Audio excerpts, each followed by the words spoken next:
are cherished by God. You are valuable to God. And have I got any radical saints in the house today? You ought to just look at your neighbor like you got attitude and say, I'm still valuable to God. Oh, y'all didn't have enough attitude with it. Look at somebody else across the room. Put your hand on your hip like black women do when they mean what they say and say, I'm still valuable to God. I might not be valuable to you, but I'm valuable to God. And how valuable are you? You are valuable enough for God to still wake you up this morning. For God to still breathe breath in your body. For God to still keep you alive. Come on, somebody. For God to still keep you moving. For God to still keep the malignant forces at bay that are trying to destroy you. You are valuable to God. And this man was left for dead. He was as good as dead in the minds of those that dumped him, dropped him, discounted him, discarded him, dismissed him. He was easy prey for a predator who wanted to take him out, and yet he remained alive. God kept the vultures. He kept the lions, the bears, the wolves, the snakes. He kept the hyenas. He kept the enemies away from him and kept him alive. In the absence of sunscreen, God protected him from sunstroke. God kept him alive. And I wonder if there's anyone here today who's not ashamed to testify that God kept you alive when you were in a weakened condition. Come on, somebody. You ought to go ahead and testify. Look at your neighbor and say, God kept me alive. You see, God kept you from opportunistic entities that wanted to capitalize on your vulnerability. God protected you from all the hoochie mamas and all the gold diggers. Come on, somebody. God protected you from all the pimps and the players and the sugar daddies. God kept you so that the blazing heat of adversity did not take you out. And why did he do it? He did it because you matter. He did it because you are important. He did it because you are significant. He did it because you have purpose. He did it because he ain't through with you yet. Yeah, he kept you because there's rhyme and there's reason to your life. And if you ever doubt, my sisters and brothers, the significance of your life, if you ever doubt the importance of your value, all you have to do is look back over your shoulder and see what God has already brought you through and see what God has already kept you from. Just look over your shoulder and remember when nobody thought that you would make it. And if the truth be told, you doubted your own survival, and yet God kept you in the midst of it all because you are somebody special. Am I preaching to anybody this morning? I wish y'all felt that today. You ought to look at your neighbor right now, look them right in the eye and say, you ain't never seen nothing like this. Oh, y'all ain't gonna help me in here. Look them in the eye and say, I'm special to God. I'm valuable to God. I am one of a kind. Go on, look at them and tell them, when God made me, he broke the mold. You ain't never seen nothing like this before. And you don't have to appreciate me, but I'm a gift to somebody. Help me, somebody. This man had been wounded. He had been dropped. He had been abused. He had been mistreated. He had been talked about, lied on, looked over, kicked to the curb, disrespected, left for dead, but God kept him alive. Is that somebody's testimony in here today? You're looking at your life and saying, my haters said I would never make it. My enemies thought I was gone. My critics said I didn't matter. They did everything they could do to hurt me and destroy me, to discourage me, and to ruin my reputation. But some way, somehow, God somebody special. My. You see, sisters and brothers, being left for dead doesn't mean you have to die. God is keeping you alive because you have value, you have meaning, you have significance, you are functional and valuable and significant to God. And the second thing you need to know after folks kick you to the curb and leave you for dead is that God will bring the right people across your path. Let me say that one more time. I said, God will bring the right people across your path. See, some of y'all been dealing with the wrong folk and wondering why your life is all messed up and you can't get any encouragement and you can't get any inspiration. You've been dealing with the wrong folk. And God will bring the right people at the right time and in the right way across your path.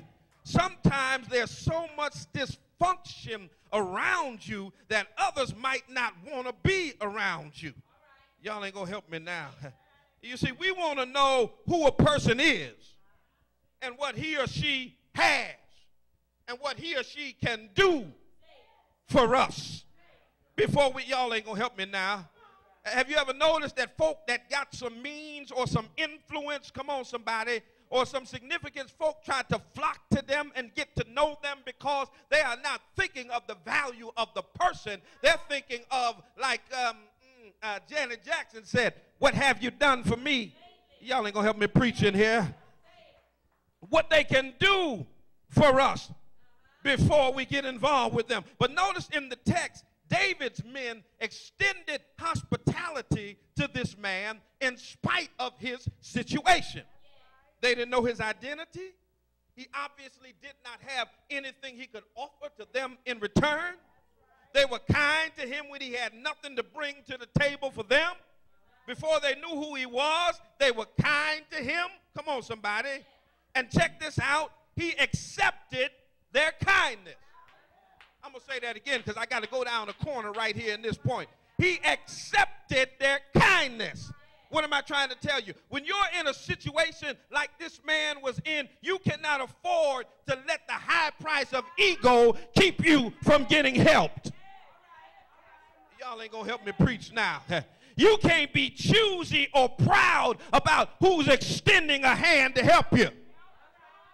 Oh, y'all ain't going to help me now. See, when you drowning and your enemy throws you a lifeline, baby, you better grab the lifeline.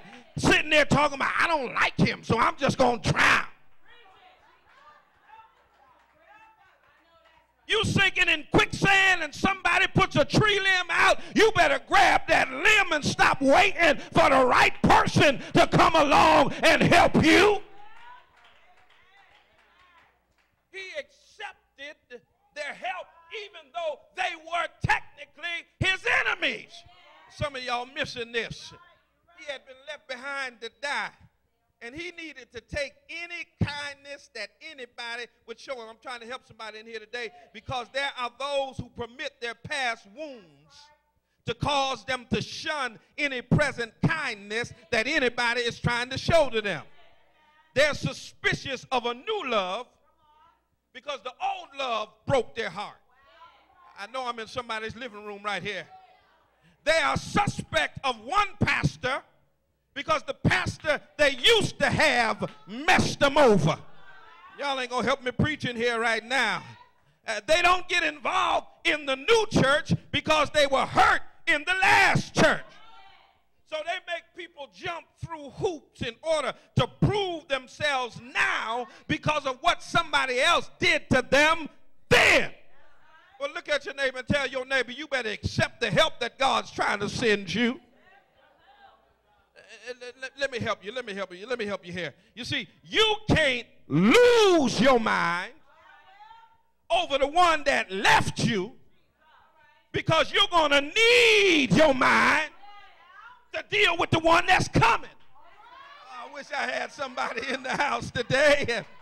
You can't lose your mind over the job that lets you go because you're going to need your mind for the business opportunity that is on the way. Am I preaching to anybody here today? You you see, this man was glad. He was just glad that someone said hello. He was glad that somebody found him and wanted to help him. He was strengthened by what they did. He was revived and restored. God kept him alive long enough for these men to get to him and restore him back to health. My sisters and brothers, God has a way of bringing the right people at the right time across your path because they have, check this out, the specific assignment of acting as instruments of renewal, revival, and restoration in your life. Sisters and brothers, let me tell you, everybody does not have a hidden agenda. Everybody is not out to get over on you. They don't want anything from you. God has dispatched them into your life as instruments of revival and restoration, and they're not looking for anything in return. They just want to see you live. They just want to see you survive. They just want to see you rise. They just want to see you make it. They just want to see you back in the game. They just want to see you smile again. They just want to see you laugh again. They got a hug for you. They got some money for you. They got some encouragement for you. They got a blessing for you. They got a handshake to give you. They got a prayer for you. They just want to see you strong again. They just want to see you standing back up on your feet. As a matter of fact, that might be why God providentially navigated your path to sit next to who you're sitting beside today. You ought to turn to your neighbor and say, neighbor, I don't want anything from you. I just want to see you live. I just want to see you succeed. I just want to see you rise. I just want to see you happy. I just want to see you fulfill your potential. I just want to see you get back in the game. I just want to see you become everything that God wants you to be. Come on, shake your neighbor and tell your neighbor, rise, neighbor. Go to the highest heights. That's all I want to see. I don't have a hidden agenda. I just want to see you happy. I just want to see you joyful. I ain't trying to get your digits. I ain't trying to line you up for a booty call. I ain't trying to get over on you. I just want to see you do well.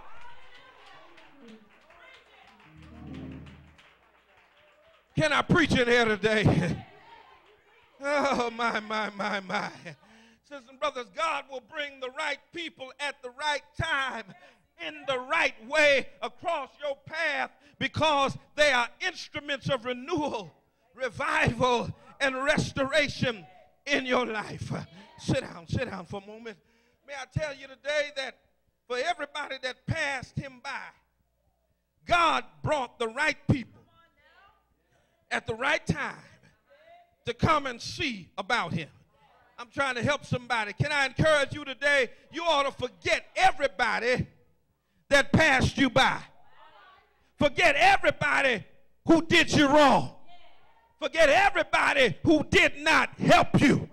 Forget everybody who looked over you, who looked beyond you, who didn't love you, who didn't lift you. You ought to forget everybody who walked out of your life, because if they walked out in the last chapter, my. That means their part in your drama is over, and you got to be able to let them go.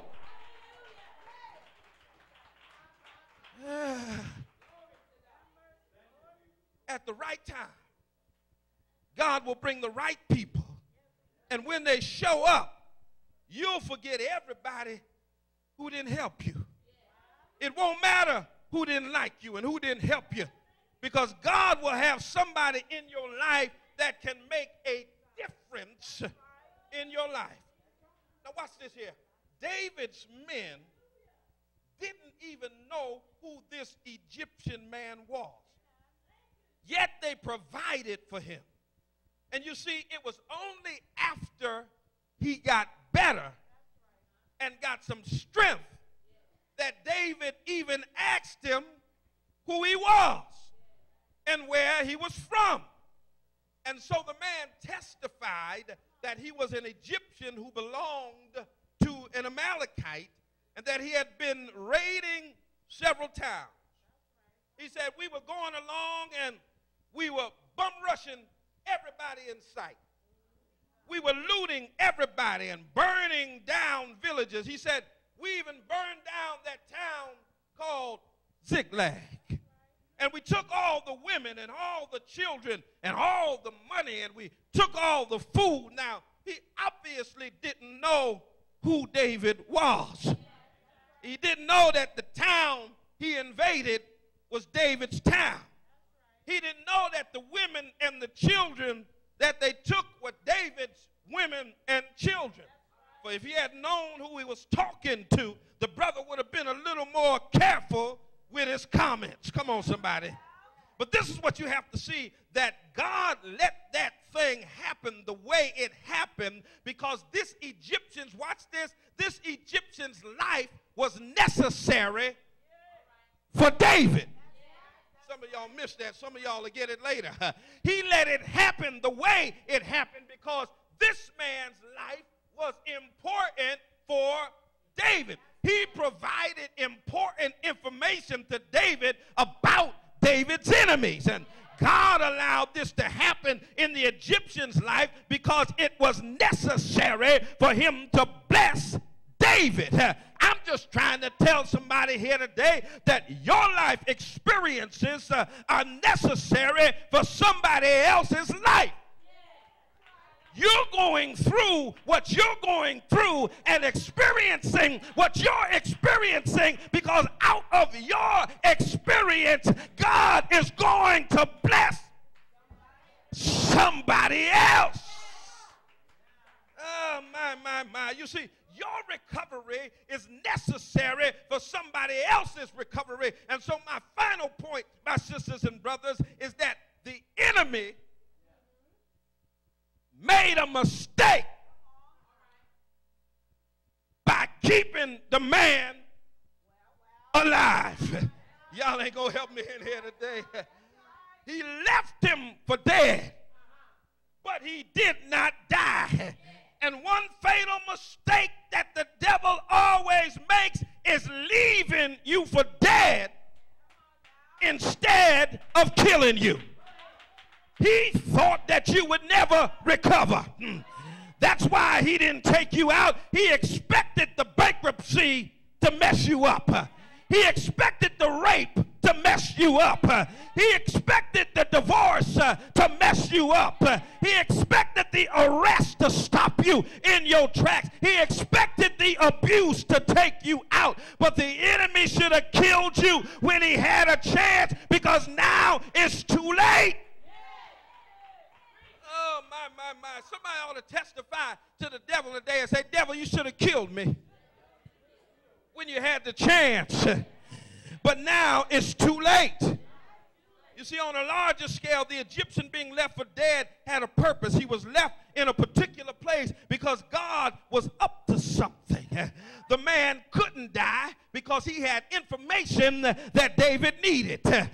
Don't gloss over that. I said the man could not die because he had information that David needed. And you're missing the element in somebody's equation. Your life is necessary in somebody else's recovery. You won't die until everybody who needs what you have has what you have to give. Oh, let me say that one more time. You won't die until everybody who needs what you have has what you have to give. No wonder the writer said, I shall live and not die to declare the works of the Lord. You won't die until you meet everybody that you were meant to meet. And some of the people who are with you are only going with you part of the way. And you can stay with the people who are too tired and too trifling, or you can go with the people who can see where you're trying to go. My sisters and brothers, let other people underestimate your worth, but don't you ever underestimate what your worth is. David gave the man the opportunity to lead him to the enemy. Watch this here. The man was glad